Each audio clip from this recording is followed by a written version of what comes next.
Hope you all enjoyed that little story. So a few of you said that you were familiar with it. Just, I know it's kind of a silly story, but what did y'all think of it? Did you enjoy it? Thumbs up, thumbs down? Okay. All right.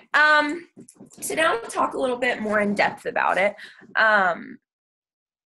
There's definitely some cultural aspects, some Italian cultural aspects that you can find within this story.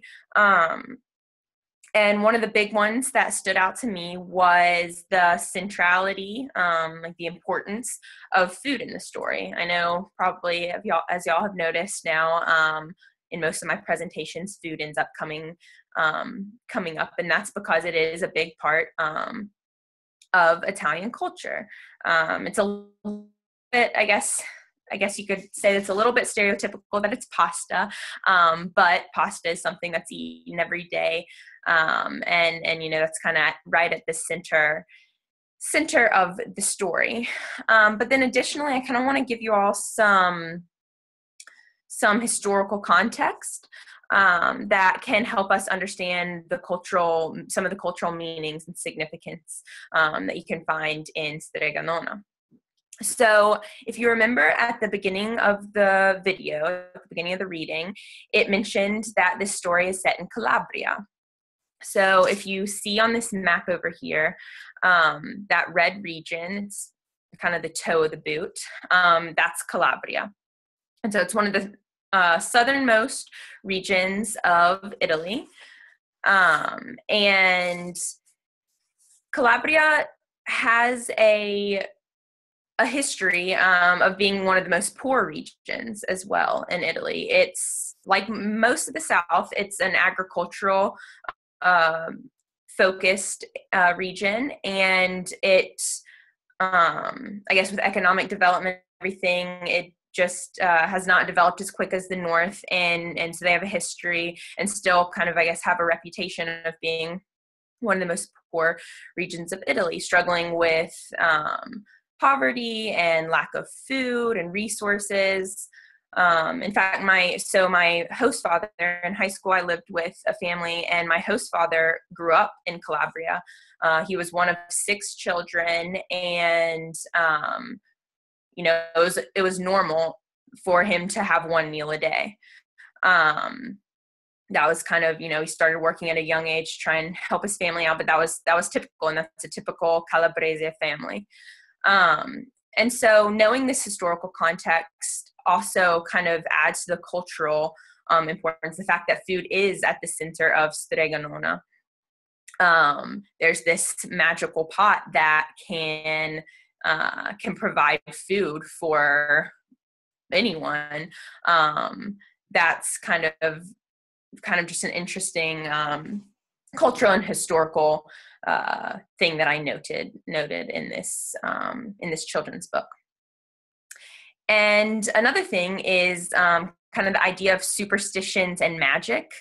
So strega means witch in Italian, and so obviously this talks about the potions that she makes and solving problems and things. And Italians in general are very superstitious people, and a lot of their stories, you know, relate back to magic or kind of folktale type stuff.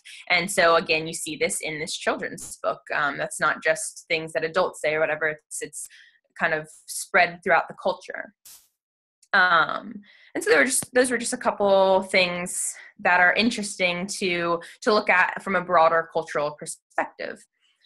And then in addition to cultural meanings, now I kind of want to talk a little more about the author's purpose. So, you know, why did the author write this book? What message or lesson was he trying to get across? So I kind of want to ask you all, do you all have any ideas? Kind of what's the main message of this children's book? I have a couple people come up. To do what you're supposed to do. Like when you're asked, when something is asked of you, you need to follow it. Yes. Okay, any other? ideas.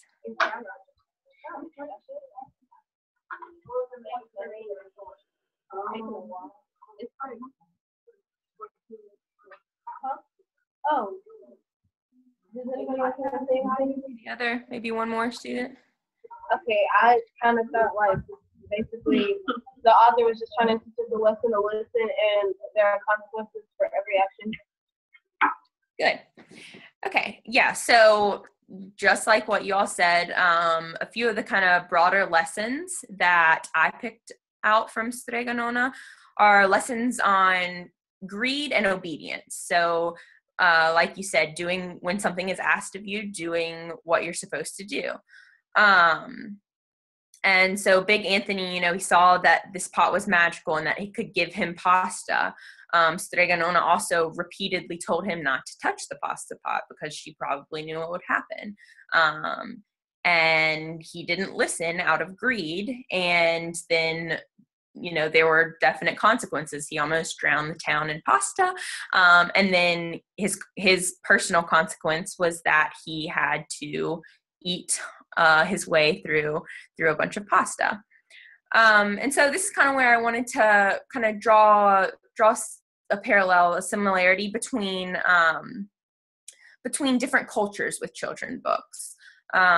Children's books are often a spot to teach lessons, and when you're sitting down with a 5 or 6 year old, you can't just tell them not to be greedy or tell them to obey. And so that's where the importance of children's books comes in. And I would take a wild guess that if you sat down and if you had a collection of all your children's books that you used to read, you're going to find very similar lessons within those. And so, each culture may use culturally appropriate material. For example, what we were talking about earlier, it makes sense to use pasta in Strega Nona.